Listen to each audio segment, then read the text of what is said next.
Nosso papo hoje é com um excepcional profissional na área esportiva, na área do jornalismo esportivo. Ele tem uma grande capacidade investigativa, ele enfia o dedo sem vaselina em buracos muito complicados, mas não é nesse que você está pensando, não. Ele consegue arrancar informações da turma do futebol de forma espetacular. O nome dele é Cícero, entre aspas, Melo. Na verdade, o nome dele é Cícero Knopploch. E é um prazer, uma honra, uma alegria enorme. Eu que sou telespectador diário dele, tenho muita honra, muita alegria de poder bater um papo com esse meu amigo Cícero, que entra na minha casa todas as tardes, noites, fazendo excepcionais entrevistas com a turma do futebol. Agora, eu é que vou entrevistá-lo. Cícero, como é que você vai, meu amigo? Grande abraço para você, Ronaldo, para os seus telespectadores. Dizer que eu estou muito feliz de estar aqui e te parabenizar, porque você foi a primeira pessoa de todas que eu conheci há 30 anos de futebol que falou meu sobrenome civil certo, Knopploch. Falam Knopploch, você foi o primeiro a falar, né? Eu, lamentavelmente, não uso o Knopploch, me arrependo, já usei na TV Bandeirantes por um pequeno espaço de tempo. Ficou o Melo, e vai de Melo até o final, mas você foi o único que acertou a pronúncia do meu sobrenome.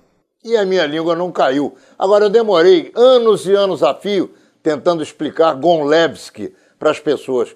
Mas hoje, no nosso confronto Metropolitana, todos os dias na Rádio Metropolitana 1090M, os nossos ouvintes, que são milhares e milhares, conseguem telefonar para cá, entrar no ar e falar o meu nome corretamente. É assim que a gente chega lá.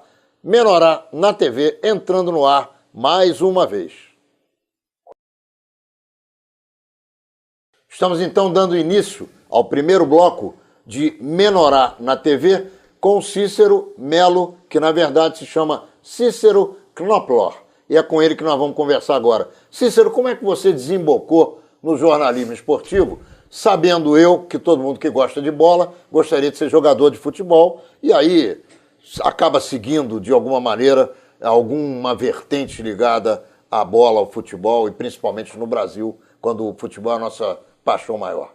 Você falou bem, todo brasileiro que joga um pouquinho de futebol pensa em ser jogador de futebol, mas isso passa rápido quando você vê que eu sou um ótimo peladeiro, né? Mas não tinha nenhuma vocação para ser profissional de futebol. Até minha formação, eu sou engenheiro civil e sou administrador de empresa e trabalho, e não sou formado em jornalismo. Olha como é que são as coisas, né? Eu entrei no jornalismo através de um grande amigo meu, Alexandre Sherman, que é filho do Maurício Sherman, né, que foi diretor da TV Globo há muito tempo. Chamado Sherminha. Isso, muito amigo meu. E a gente ia tudo que é jogo de futebol. Todos que você imaginar no Maracanã. Tinha cadeiras no Maracanã.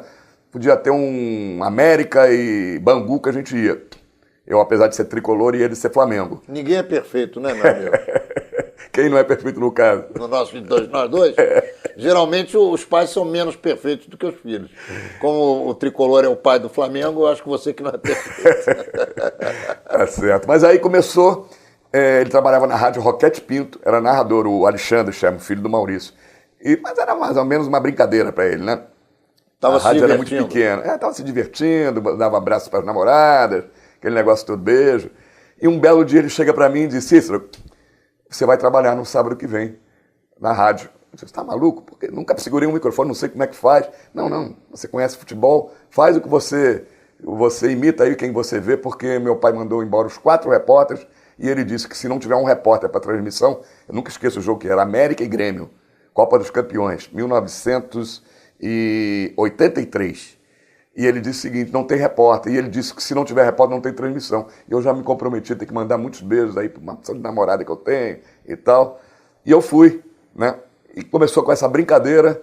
E um dia, depois que eu fiz a segunda ou terceira vez, a pedidos, não tem, não contratou, o Maurício Sherman me chamou na rádio Roquete Pinto. Ele era o diretor também da rádio. E disse: Cícero, eu sei que você está se formando em engenharia, nem fazia administração, primeiro foi engenharia. Mas eu vou te falar uma coisa, você sabe que eu sou um descobridor de talentos. Descobri a Xuxa, descobri a Angélica e muitos outros. Só de bater o olho e sentir o potencial. Você pode não vir nunca ser repórter, mas eu vou te falar, você tem talento e você tem que aprender muito, estudar muito, se enfronhar, você tem tudo para ser um grande repórter. Eu não estou te dissuadindo de ser engenheiro, mas se quiser pelo menos ouvir o que eu estou te falando, você pode vir a ser um grande repórter. Quando ele falou isso, eu já balancei, né? Quando falou uma coisa que vinha com aquilo que eu adorava desde garoto, futebol, né? Cai dentro do teu coração. Aí eu comecei como hobby, estudando, formando, mas como hobby. Do hobby foi começando a virar mais sério, até que me chamaram para a Rádio Nacional, virou profissão. Quando me chamaram, a Rádio Nacional me chamou, funcionário público, com salário e tudo, aí virou profissão, larguei tudo mais. Ô Cícero, eu tenho uma história interessante na minha vida. Eu sempre produzi grandes eventos dentro da comunidade judaica, quando eu acabei presidindo a Federação Israelita e fazendo coisas, inclusive, como um cinema nos Arcos da Lapa, trazendo filmes do Gueto de Varsóvia, enfim, coisas assim para 5, 10 mil pessoas.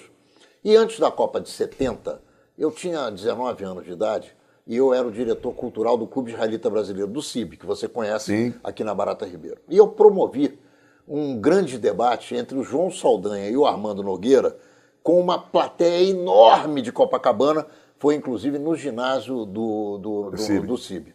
Tinha gente pendurada no lustre. E na primeira pergunta que ia ser feita ao João Saldanha, eu vi que o pessoal estava meio envergonhado, meio arredio, e aí eu escrevi a pergunta como se fosse de alguém da plateia. E a pergunta era a seguinte, que é a mesma que eu vou te fazer agora. O João Saldanha acabou me dando um esporro. Você provavelmente vai me responder de outra maneira. Mas olha só o que foi perguntado. João, você acredita, ele era o técnico da seleção brasileira, você acredita que os jogadores da seleção têm inteligência suficiente para entenderem o que você fala?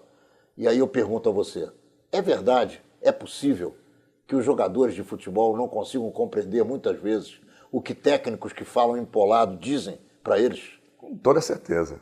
Você pode ter absoluta certeza que as preleções do Lazzaroni, do Tite, são difíceis para alguns jogadores e eles não têm culpa.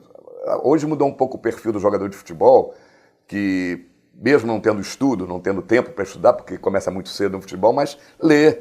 Então, eu conheço muitos jogadores que leem. Eu trocava livros com aquele zagueiro do Flamengo, Wallace. Nós trocamos muitos livros. Ele lia, devorava livros na concentração, ao invés de ficar na internet direto. Ele começou muito bem no Flamengo e no fim Exato. Ele foi malhado e acabou voltando para o Corinthians, se não me falha a memória. Foi para o Vitória, agora está fora do país. É. Mas ele lia muito. Então, o jogador de futebol mudou um perfil. Muitos são instruídos, mesmo não tendo estudo, tem cultura. Né? Procura o Juninho Pernambucano, morou na França, Raí, nem se fala. Mas tem uma grande parte de jogadores que não entende nada. Não entendem. Eu vou dar um exemplo aqui, um jogador que não sabe escrever o nome, mal sabe escrever o nome, o Walter. Walter é aquele quarto Gordinho. O Walter Gordinho. O Walter Gordinho, atacante do Goiás, que veio no Fluminense. Ele sabe só escrever o nome, ele é analfabeto. Estou falando isso com todo respeito, constatando uma realidade, né?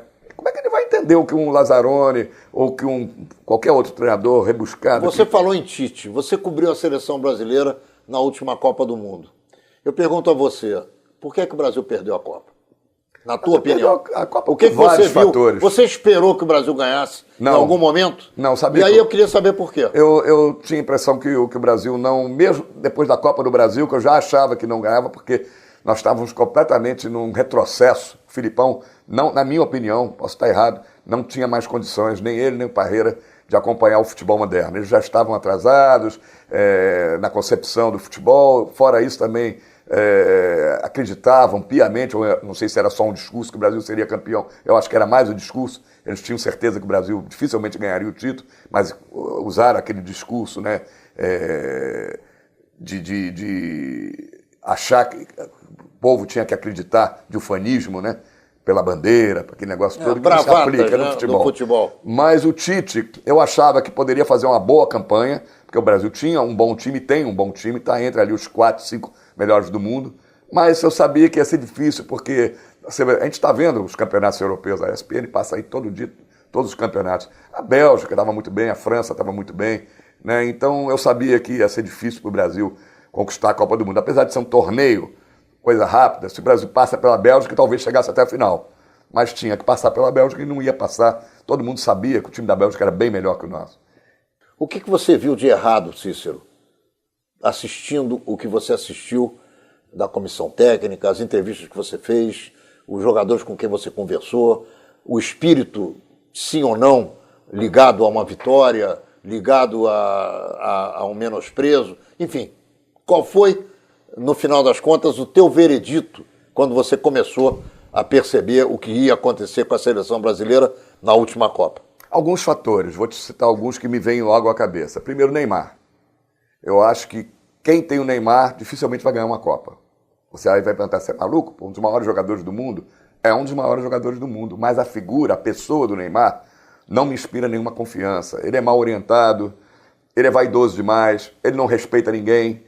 Vide as brigas que ele teve, foi para o Paris Saint-Germain, brigou com o Cavani logo de cara por causa de um pênalti, para cobrar um pênalti, brigou com o treinador, com os adversários, vive debochando dos adversários. Esse Caicai que coloca a grande parte dos torcedores do mundo todo vendo que o jogador... Tu coloca todo mundo contra ele, contra ele, a contra a seleção brasileira. E contra a seleção. E contra a seleção, então, claro. O Neymar lamentavelmente ter que falar uma situação dessa, porque é um grande jogador de futebol, mas o jogador de futebol hoje não é só o jogador dentro do campo, ele é um... É verdade que o pai dele se concentrou também junto com a seleção brasileira? Sim, teve festa, soube que teve festa. Então depois eles não foram lá para ganhar nada, né?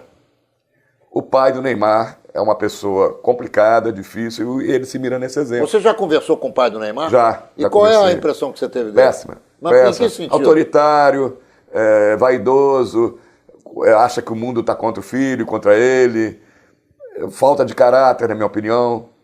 Então, não tem por que não falar, porque é o que eu penso. Pode amanhã ele contestar, se ouvir, souber, tudo bem. Faz isso com todos os jornalistas, quem fala mal fez isso com o Casagrande. Casagrande fez uma crítica construtiva, virou inimigo dele. Então, primeiro ponto, o Brasil não ganhou a Copa. Na minha opinião, o Neymar, que era o principal jogador do Brasil, que podia ele desequilibrar, ele desequilibrou ao contrário. Esse é um ponto. Segundo, o Tite não conseguiu achar um camisa 10. Você não ganha futebol se você não tiver o pensador do time. O camisa tipo o Zico, o Rivelino, de antigamente. Você tem que ter um jogador criativo no meio de campo. Não tinha. O Brasil tinha 3 volantes, 3 atacantes. Não tinha um jogador de ligação, né? Que eu achei que esse jogador poderia ser o Rodriguinho do Corinthians, na época. Estava muito bem e era um grande jogador que eu acho que podia exercer essa função, encaixar ali. Não foi. Fora isso, o complexo de perseguição, parece que os jogadores do Brasil se unem sempre e começam a ficar contra a própria torcida, não aceitam críticas. Então é difícil você, num contexto desse, uma Copa do Mundo, em que tem uma série de fatores fora de campo que influi dentro de campo, né? Ô Cícero, em 1998, eu não me lembro o que você estava fazendo. Eu não sei se você estava em alguma emissora que te mandou para cobrir a Copa na França. Eu não sei onde você estava. Na ESPN Brasil, estou há 23 anos. E você anos. foi lá na França? Não fui, não também, foi. Porque nós não tínhamos os Mas direitos. eu sei que você tem prazer em fuçar notícia. Eu vejo o teu trabalho nesse sentido. Eu conversei com o Zagallo, eu conversei com vários jogadores de futebol e com várias pessoas que estavam na França sobre a questão do Ronaldinho. E eu nunca acreditei na história que me contaram. Eu pergunto a você, o que é que foi que aconteceu ali naquele momento? Lamentavelmente você vai ficar sem resposta, porque isso é uma caixa preta de avião. Ninguém jamais vai saber o que aconteceu, a não ser se o próprio Ronaldinho um dia quiser contar. Ou alguém que teve presente. Você tem dúvida da história que eles contam? Tenho. Ele pode ter tido um problema, mas ele não teve o problema daquela dimensão que se falou, né? A gente sabe de muitas coisas que aconteceram fora de campo. Em relação à namorada e coisas por aí. Envolve namorada, envolve jornalista, envolve uma série de situações. Que ninguém quer contar. Que ninguém quer contar e ninguém vai saber, até que o Ronaldinho um dia, quando tiver 80 anos, sei lá, e disser, eu preciso contar, preciso uma coisa que ficou para a dúvida no mundo inteiro e eu vou contar o que aconteceu. Por que é que o Brasil não consegue mais produzir os atletas que produziu no meio do século passado ou até o ano 2000 e pouco? Eu te pergunto da seguinte maneira, é má administração ou é só a questão da venda dos nossos craques para o exterior, muito jovens ainda? São vários fatores também. O primeiro deles, está tudo errado na base. A base, que é onde o jogador surge, que o Neymar surgiu jogando no time do Santos com 14, 15, 16 anos, eles não deixam mais ter craque. Você sabe disso, você foi candidato à presidência do Flamengo 2 vezes e conhece os bastidores do futebol, qualquer garoto franzino que vai hoje para o futebol, ele só fica se não tiver um muito mais forte que ele ali no clube. Hoje, o físico é mais importante do que o futebol, do que a criatividade. Isso aí já é um primeiro fator para não surgirem tantos casos. É claro que existem as exceções, como o próprio Neymar, Diego, Robinho, quando surgiram no Santos, e vários outros, Marcelo, mas são exceções. O Brasil tinha, em todos os times grandes, tinha grandes craques, 4, 5. Hoje não tem nenhum time mais, tem um craque. Tem jogadores que correm muito, jogadores com uma certa criatividade, mas não craque, né? Outro é esse fator, o garoto sai com 14 anos, 13 anos do Brasil, aonde que ele vai aprender a escola do futebol? No país em que ele foi. Ele vira um atleta. Você acha que a Lei Pelé, que foi complementada com a Lei Zico, acabou prejudicando os clubes de uma maneira tal que eles não conseguem se recuperar? Não, acho que não tem nada a ver com a Lei Pelé, com a Lei Zico, porque se o Brasil não se adapta à lei, ele perderia todos os seus jogadores. Se o Flamengo hoje tem o Vinícius Júnior valendo, como foi para o Real Madrid, 150, 160 milhões, é por causa das leis. Você estipula uma multa e quem quiser vai ter que pagar a multa. Se você não se adequa a esse tipo de situação, você ia perder todos os jogadores de graça. Falar então em não multa, tem nada a ver com a lei. Qual é a expectativa de tempo mais além para o Paquetá jogar no Flamengo, hein? Pelo que eu tenho ouvido falar, ele não vai emplacar o ano que vem no Flamengo. Já estão conversando para vender? Já estão conversando, vão vários clubes, não é um e nem são dois, são vários clubes em cima dele. O Barcelona parece que está com as negociações bem adiantadas e o Flamengo precisa e quer esse dinheiro, que vai ser mais ou menos o mesmo que rendeu o Vinícius Júnior, e isso alavanca qualquer projeto de futebol, de construção, de centro de treinamento. Não dá para o clube brasileiro recusar propostas. Não, eu até como acho que ele não tem, sei, porque eu conheço futebol, sei que ele não tem essa qualidade toda que estão dizendo que ele tem. É difícil a gente dizer, porque a gente não sabe até onde ele pode chegar. Mas nesse momento ele não tem essa qualidade. Mas é um jogador em desenvolvimento. Ele perde a bola no que eu chamo de corredor. Ele vai com a bola dominada, ou ele pega a bola, e quando ele está no terceiro terço do campo... se usa muito falar. Hoje estão falando dessa maneira, mas na verdade quando ele está além da intermediária do adversário, já para chutar em gol, ou passar uma bola para o companheiro melhor, ele perde a bola, dá contra-ataque para o time adversário, sistematicamente. Isso para mim é jogador que tem falta de conhecimento do que acontece dentro do campo como um todo, entendeu? Você tocou num assunto, perguntou por que não se fazem mais os craques que faziam antigamente. Uma das outras razões é essa. Basta um jogador jogar meia dúzia de partidas bem, virou assim deusa, ele passa a ser um dos maiores jogadores do mundo. Alguém pode garantir que o Vinícius Júnior vai ser tudo isso que se esperava dele, que se espera? Não. O Real Madrid não jogou nenhum jogo no time, o jogo oficial não jogou amistoso. Agora está jogando no time B. Eles estão observando os treinamentos. Eu acho que ele tem potencial, como eu acho que o Lucas Paquetá tem potencial. Mas será que vão ser tudo isso que já se coloca? Por exemplo, o jogador é convocado, Pedro do Fluminense, Lucas Paquetá, Everton do Grêmio, são convocados com meia dúzia de jogos para a seleção, porque também envolve um grande negócio, né? Todo mundo ganha com a venda do jogador. Ganha o empresário, ganha o atleta, ganha a família, ganha a CBF, ganha o clube. Então é um interesse muito grande de fazer jogador para o exterior hoje, para revelar para o exterior. Muito bem, nós estamos encerrando o primeiro bloco de Menorá na TV com Cícero Melo, entre aspas, Knoplor, que é um repórter esportivo excepcionalmente competente, e ele trabalha na ESPN e transmite futebol, entrevista jogadores, técnicos, dirigentes e dá um show nas reportagens das quais ele participa, inclusive tendo coragem de enfrentar uma porção de barreiras que ele normalmente consegue vencer. Já a gente volta, não sai daí, porque nós vamos falar do futebol carioca, do futebol paulista e dos campeonatos que os times brasileiros hoje disputam. Há times que disputam 3, 4 campeonatos ao mesmo tempo e acabam não ganhando coisa nenhuma, como provavelmente será o caso do Clube de Regatas do Flamengo neste ano de Nosso Senhor Jesus Cristo de 2018. Já voltamos. Muito bem, estamos de volta com o segundo bloco de Menorá na TV, nessa fantástica entrevista, na minha avaliação, porque gosto muito dele, com Cícero Melo Knoplor, Melo entre aspas. Ele usou o nome Melo porque facilita na televisão, facilita com a imprensa, com a torcida, com os jogadores, enfim. Ele é o Cícero Melo, mas na verdade ele é o Cícero Knoplor. E eu vou conversar com ele o seguinte: O que é que dificulta hoje o trabalho de um repórter esportivo, na medida em que, há anos atrás, você não tinha um assessor de imprensa para encher o teu saco? Como é que funciona isso? Tudo dificulta hoje.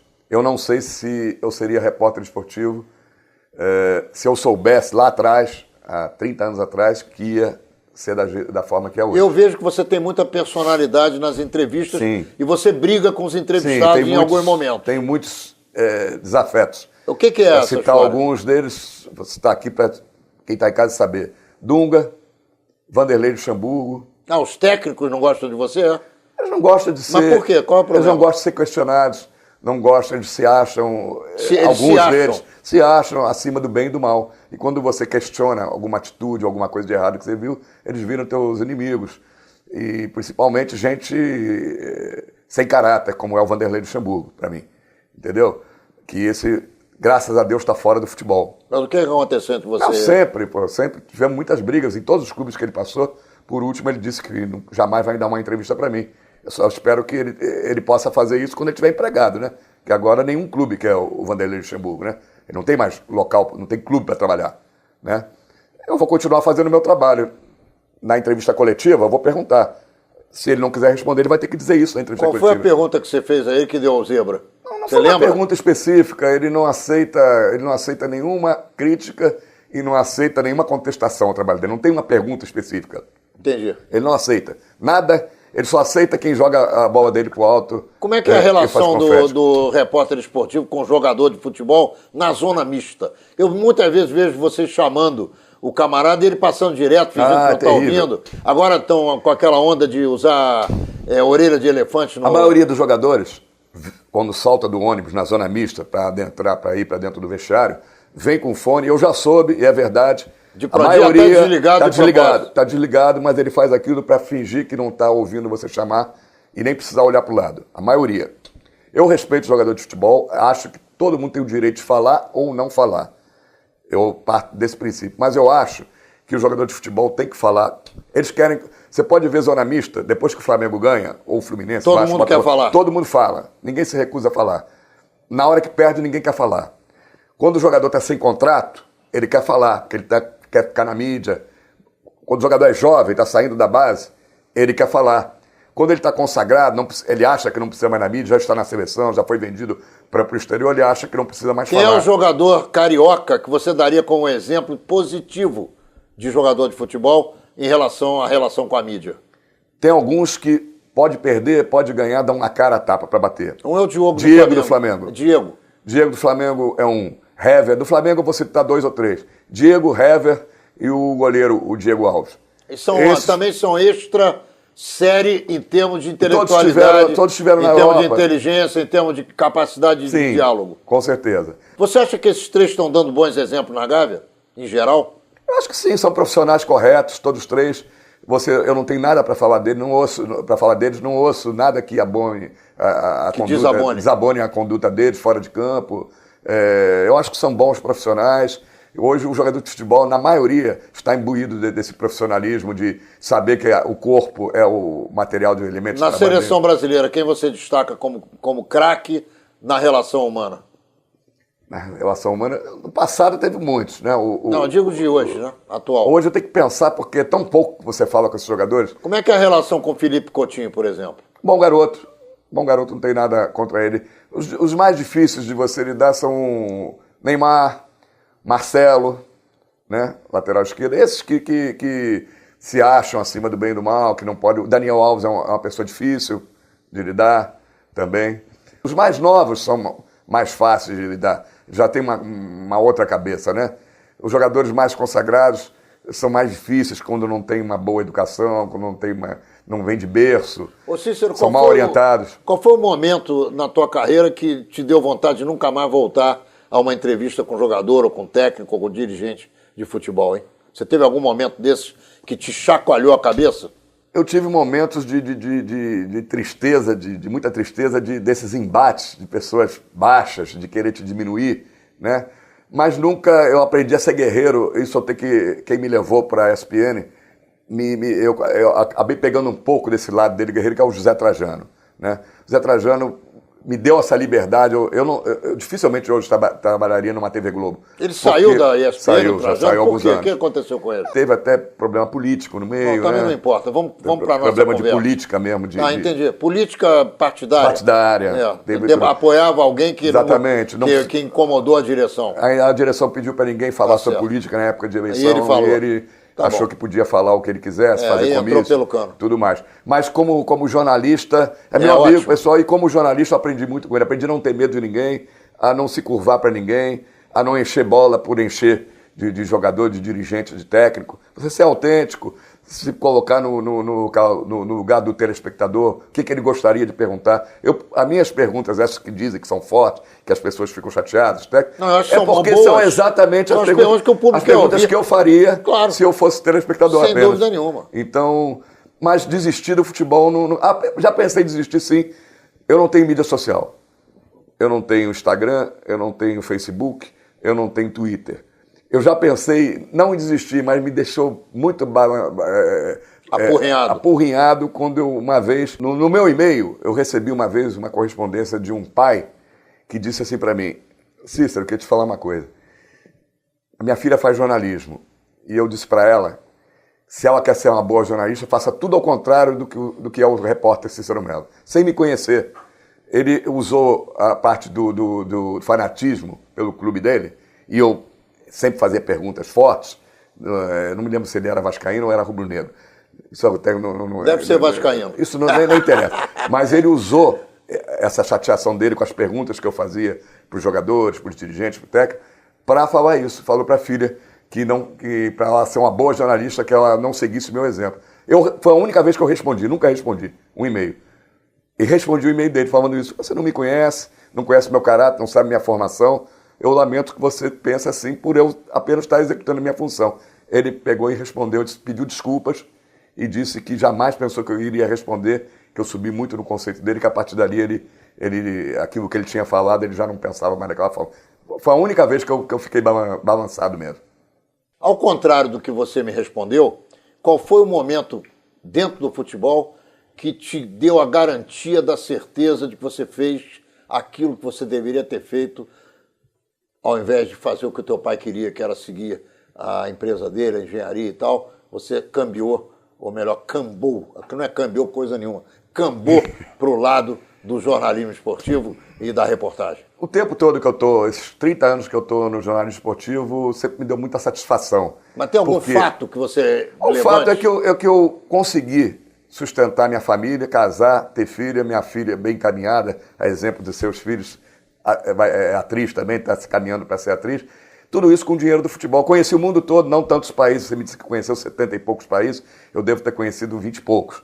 Mas tudo que eu fiz foi através do meu trabalho, do meu esforço. Meu pai sempre dizia: Cícero, você poderia ter conhecido todos esses países que você conheceu pagando, e viajando, fazendo turismo. E, no entanto, você foi pago para isso. Tudo pago, suas despesas de passagem, de hotel, de estadia, de alimentação, pelo teu trabalho, né? Pela tua qualidade. Então, agora, outras coisas que me deram foi pessoas na rua, do nada, chegar a querer tirar uma foto com você, como está na moda agora, uma selfie, e dizer: olha, eu gosto muito do teu trabalho, independentemente que você não torce para o time que eu torço, mas eu admiro o seu trabalho. Isso, para mim, gratifica demais. Não por vaidade, que eu não tenho nenhuma vaidade, tanto que eu não tenho mídia social nenhuma. As pessoas que têm muita vaidade gostam de dizer que tem tantos seguidores no Twitter, tantas pessoas leem seus blogs. Eu não tenho nenhuma, não tenho vaidade nenhuma. Para mim é uma profissão como outra qualquer, mas gosto porque é o meu sonho de garoto. E vivo do sonho de garoto, que pouca gente pode fazer aquilo que gostava, né? De Cícero, brincar. Quem é o craque que você levaria para o teu time em todos os tempos que você trabalhou? O cara que melhor fala, o cara que melhor joga, o cara que melhor atende as pessoas, o cara que tem caráter, o cara que é exemplo. Está aqui na ponta da língua, não tem dúvida. E vou te dizer mais, foi o cara que mais tristezas me deu, porque jogava contra o meu time e fazia muitos gols, mas para mim é o meu ídolo como jogador, como pessoa, Zico. Quero dizer a você que um dia eu estava muito aborrecido com alguma coisa que tinha me acontecido, eu fui para o Maracanã, muito mais cedo do que o normal, vi lá, na época ainda do aspirante, era um Fla-Flu. E o Flamengo estava muito mal. De repente o Flamengo entrou em campo com o Zico. 4-0 o Flamengo, 4 gols dele. Você deve lembrar disso. O Zico é fantástico, foi um grande jogador que deveria ter chegado muito mais longe, chegou que muita gente critica porque não ganhou uma Copa do Mundo. Pior para a Copa, pô. Né? Se o Ronaldão foi campeão, Paulo Sérgio foi campeão do mundo, o Zico não foi, pior para a Copa do Mundo.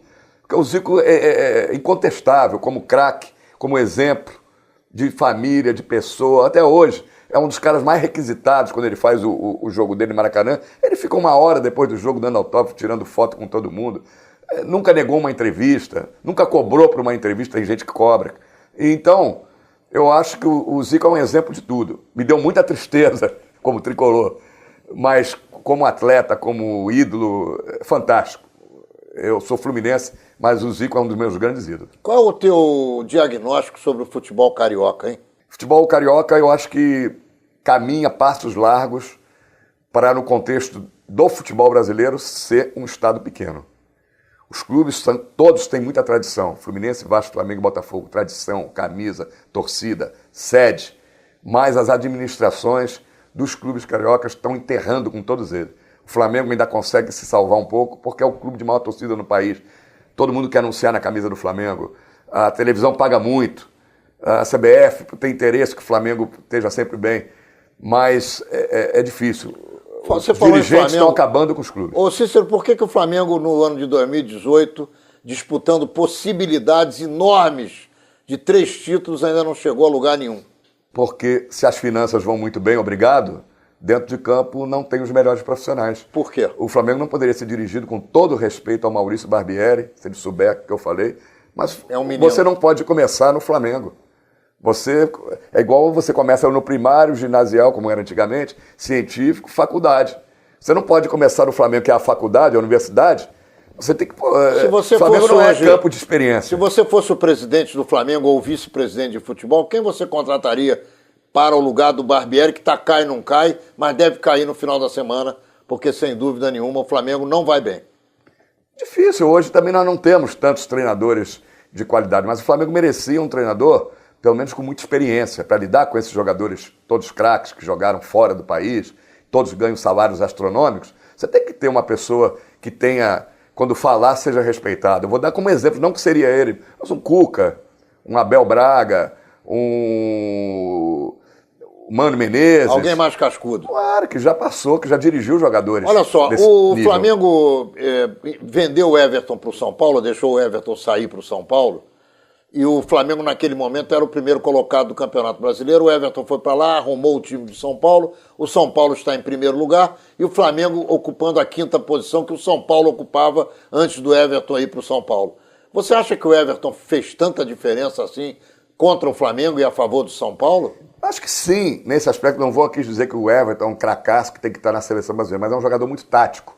É um jogador que, naquela função que ele exercia no Flamengo, tanto a de marcação como de saída de bola e cruzamentos e tal, é um jogador importantíssimo, tanto que o Flamengo até hoje não arrumou um jogador. O Vinícius Júnior era um jogador também importante, mas no aspecto só ofensivo.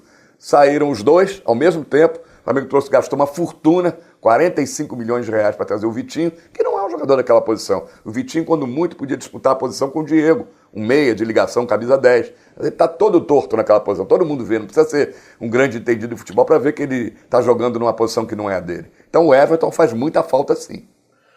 Nós estamos então encerrando o segundo bloco de Menorá na TV com Cícero Melo, entre aspas, Knoplor. Já já a gente volta, ele vai comentar conosco os times do Rio Grande do Sul, tanto o Grêmio quanto o Internacional, que já passaram a turma do Rio de Janeiro longe. Já já a gente volta, não saia daí. Estamos de volta com o terceiro bloco de Menorá na TV com Cícero Melo, que na verdade se chama Cícero Knoplor. Ele é um repórter esportivo que você conhece e ele está aqui nos dando uma canja. E a gente agradece à ESPN a oportunidade que nos dá de entrevistar o Cícero Melo, que é um profissional competentíssimo do quadro dessa grande emissora que trata o esporte como ele deve ser tratado, com detalhes, com muito interesse, com qualidade. E a gente agradece a vocês aí por terem nos emprestado o Cícero Melo por uma horinha. Mas, Cícero, como é que vai, então, o futebol gaúcho e como é que vai o futebol paulista em relação ao futebol carioca? Se você me permite, eu vou até acrescentar também o mineiro. Eu acho que esses 3 centros estão bem mais adiantados do que o atual futebol carioca. Hoje, infelizmente, o futebol carioca que a gente tanto gosta, nossos times que a gente torce estão aqui, é a quarta potência. Hoje São Paulo, com certeza, é o primeiro, e Rio Grande do Sul e Minas se alternam, dependendo de um ano, de outro, dos investimentos, Atlético e Cruzeiro de um lado, Grêmio e Internacional do outro. E o futebol carioca ficou para trás, hoje é o quarto, e só não fica mais atrás porque os outros centros estão bem abaixo também, que são no Nordeste a Bahia, Pernambuco e no Sul, Paraná e Santa Catarina. Mas se não tomar cuidado, ainda vai ser ultrapassado por algum desses centros. Há 2 semanas atrás o Flamengo não conseguiu ganhar do Ceará. Foi um jogo que 60 é emblemático, né? Mostra o atual momento do Flamengo. É um jogo que é para você ganhar de qualquer maneira, você quer brigar pelo título, e a gente sabe que futebol, qualquer resultado é possível, mas é um jogo que não se pode perder. 60 mil rubro-negros dentro do Maracanã. Como é que você encara o técnico do Internacional novo, em primeiro lugar no Campeonato Brasileiro, o Aguirre, que é estrangeiro, uruguaio, aqui em segundo lugar no Campeonato Brasileiro, e em terceira oportunidade o Filipão de volta no Palmeiras? Como é que você vê esses 3 técnicos aí à frente do Palmeiras, do Internacional e também do São Paulo? O Odair Hellmann, que é o técnico do Internacional, ficou muito tempo como auxiliar técnico e aprendeu muito com o futebol. Ele teve escola, ele não foi simplesmente do nada apareceu, ele foi auxiliar técnico de muitos treinadores, aprendeu bastante. É um sujeito, eu conheço pouco, mas o pouco que conheci, instruído, estudioso, fala muito bem. Atencioso, consegue passar aquilo que ele quer, imagino, para os jogadores. Uma linguagem fácil, que o jogador entenda, mas ao mesmo tempo inteligente. O outro que você citou foi, além do Filipão, o técnico do Diego Aguirre. Do São Paulo. O Diego Aguirre já tinha mostrado competência quando foi técnico do Internacional. E é um técnico estrangeiro, mas que conhece muito bem o futebol brasileiro. Jogou aqui muito tempo, né? Jogou também. Eu sou contra o técnico estrangeiro que não conhece o futebol brasileiro. Você traz um técnico, como foi o Rueda no Flamengo, no meio da competição, ele não conhece os outros times, não conhece os jogadores, não conhece os próprios jogadores do time dele. E eu senti que ele afinou no final das contas, hein? Ele não ia dar certo, tinha tudo para dar errado. Eu acho que ele ficou com medo de enfrentar o Flamengo. Quando ele sentiu a pressão que é comandar o Flamengo, que eu acho que poucos lugares do mundo têm essa pressão da torcida, ele sentiu que ali ele não ia obter sucesso, não seria bom para a carreira dele. Então eu sou contra trazer técnico estrangeiro em meio de temporada. Se você quer trazer um técnico estrangeiro, seja ele quem for, de qualquer continente que for sul-americano ou da Europa, tem que trazer nas férias para ele montar o time dele, ele pegar o time na temporada regular, né, na pré-temporada, e escalar e conhecer os jogadores. E o Filipão? O Filipão, eu já falei, continuo achando, posso ter que entrevistar ele ouvir, continuo achando ele ultrapassado. Treinador que chega, como estavam os jogadores do Palmeiras dando entrevista depois do último jogo e puxa o jogador no meio da entrevista, uma falta de respeito com quem está em casa, falta de respeito com o jornalista, entendeu? Ele continua o mesmo, não evoluiu, trabalhou na Europa, trabalhou na Inglaterra. Mas será que ele fazia isso lá? Não fazia, porque não permitiu, isso ele seria mandado embora. Mas aqui vale tudo, o técnico se acha o Deus todo-poderoso do clube, Vanderlei Luxemburgo, quando é treinador, acha que é técnico, que é preparador físico, que é diretor, que é presidente, quer vender, comprar jogador. Ô Cícero, se dá um poder muito grande ao técnico do Brasil. Qual é o erro de competência mais grave que você tem assistido repetidamente nos dirigentes esportivos brasileiros? De não conhecer nada de futebol e querer dar palpite. Eu acho que o futebol, o presidente, ele é o manda-chuva do clube, mas ele tem que delegar poderes. Ele não conhece futebol, não jogou futebol, então ele não pode opinar sobre contratação, sobre técnico, ele tem que ter um diretor de que maneira os profissionais têm contratado? É por vídeo? Ou eles vão lá olhar o cara, olhar a família do cara, olhar se o cara está a fim de ganhar ou perder, se o cara tem vontade de subir na vida? Como é que funciona essas contratações? Sabe o que manda hoje o futebol? Outro dia eu perguntei para o Eduardo Bandeira, isso aí, ele já era presidente do Flamengo há 3 anos. Ô Bandeira, você já sentou alguma vez com um jogador de cada vez, olhar no olho dele, perguntar como é que ele vai, o que ele fez, o que ele não fez, qual é a pretensão dele? Não, não sentei, não. Nenhum então, dirigente meu amigo, faz isso é brincadeira. Você mas perguntou. O doutor Ronaldo aqui teria feito. Quem manda no futebol, quem contrata hoje. Você se lembra o que você falou com relação ao Zico e à Copa do Mundo? No meu caso, azar do Flamengo, meu amigo. Você perguntou, eu vou te responder. Quem manda no futebol hoje, quem contrata, quem indica jogador é o empresário. Só isso. Tem um jogador no Fluminense chamado Cabeças, que é um equatoriano, que estava jogando futebol italiano, 21 anos de idade. Ele já está no Fluminense há mais de 10 jogos. Nunca botou o pé em campo. Não botou Nem o pé a camisa porque ele botou. o técnico do Fluminense disse que ele não vai vai jogar bem nos treinos. Ah, sim. Ninguém viu isso. Contrataram um jogador que estava na Itália, o treinador não mostraram um vídeo pro técnico. Mas vídeo?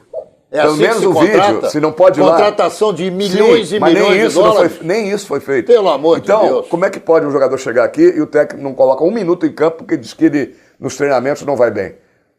Sinal que ele não conhecia o jogador. Alguém indicou. Quem indicou? Um empresário. Quem ganha dinheiro com futebol. Então é esse que é o erro de futebol.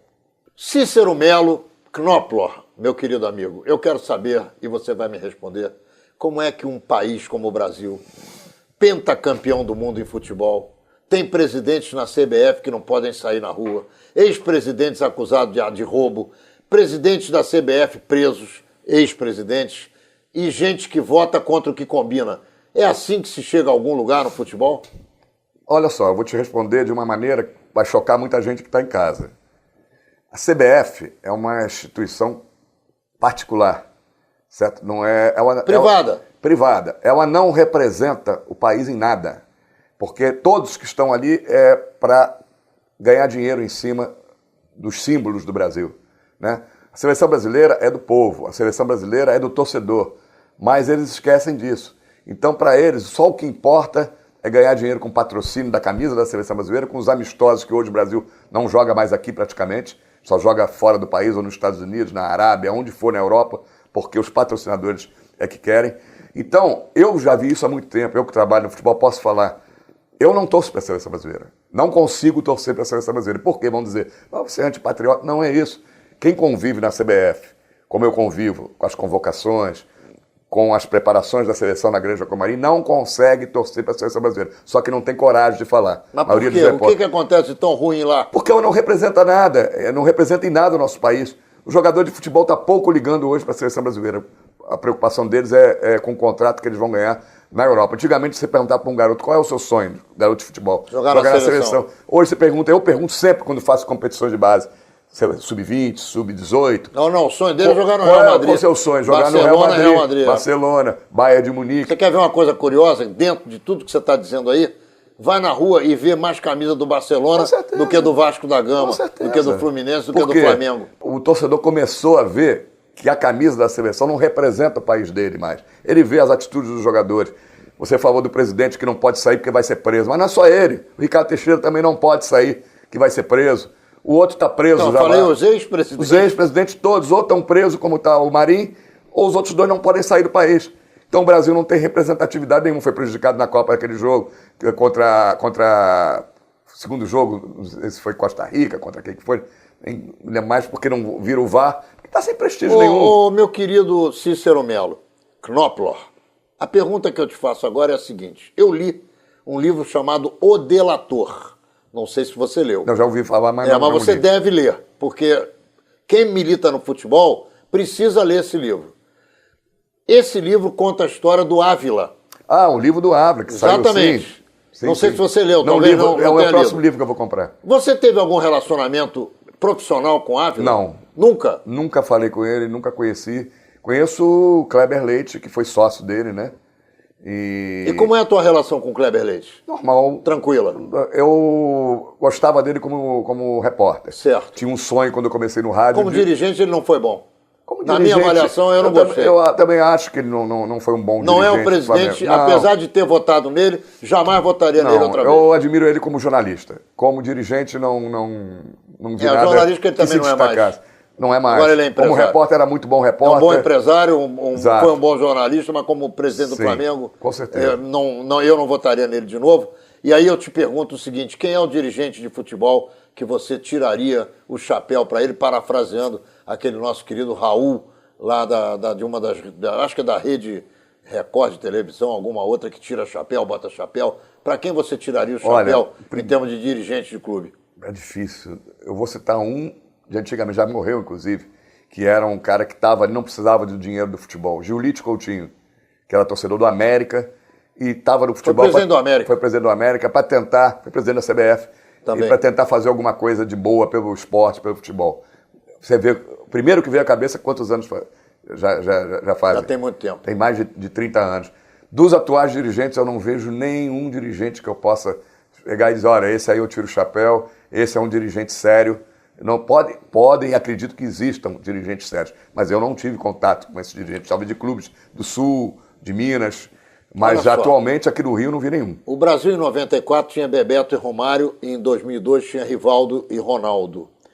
Você acredita que o tempo das boas duplas no futebol brasileiro, e principalmente no ataque da seleção, já passou e não vamos mais ter essas alegrias? Não, eu acho que pode vir a ter, sim. Vamos dizer que o Vinícius Júnior seja essa promessa que todos estão esperando. Ele pode juntar com o Neymar, pode ser uma grande dupla no futebol, Vinícius Júnior e Neymar, apenas como exemplo. Não estou dizendo que vai ser. Eu acho que pode acontecer. Está cada vez mais difícil, porque nós não temos mais campos de pelada. Hoje o garoto para jogar futebol já tem que ir para o clube desde de 7 anos de idade, alguém já tem que ter visto, os espaços são menores. Então, está muito difícil, mas eu acredito que possa ter uma dupla de atacantes, como essa que eu citei. Eu vou aproveitar a tua lembrança do Vinícius Júnior e vou dizer a você o seguinte. Eu acompanhei o Vinícius Júnior desde o primeiro momento dele no Flamengo. E eu quero dizer a você que o Vinícius Júnior será um fenômeno. Nós vamos esperar para ver, porque o Flamengo caiu e estava na dependência dele. Estava agarrado no Vinícius Júnior. Vinícius Júnior saiu, o Flamengo mergulhou. O meio de campo do Flamengo carrega a bola, não passa a bola, perde bola no corredor, como eu já te falei. Os laterais do Flamengo não sabem cruzar a bola para dentro da área. Um ou outro gol de cabeça quando acontece. Os atacantes do Flamengo não chutam em gol. Há 10 jogos, no momento que a gente está... Quando eu te digo não chutam em gol, não chutam dentro da... Há 10 jogos que um dos 3 centroavantes não faz um gol. É isso aí. Então, eu quero dizer a você que é uma honra, uma alegria enorme conversar contigo e quero que você deixe uma frase final a respeito do nosso futebol e a respeito do trabalho que você vem desenvolvendo para a alegria dos nossos torcedores ou telespectadores. Infelizmente, a frase que eu vou deixar final não é nem um pouco alvissareira, se pode se dizer assim, ou de esperança. Eu acho que o futebol carioca vai de mal a pior. Menorá na TV entrando no ar mais uma vez na quinta-feira que vem, às 10 horas da noite, pelo canal 6 da NET Rio. E também em todos os dias e horários que você já se acostumou a nos assistir em repetição. Nos vemos lá.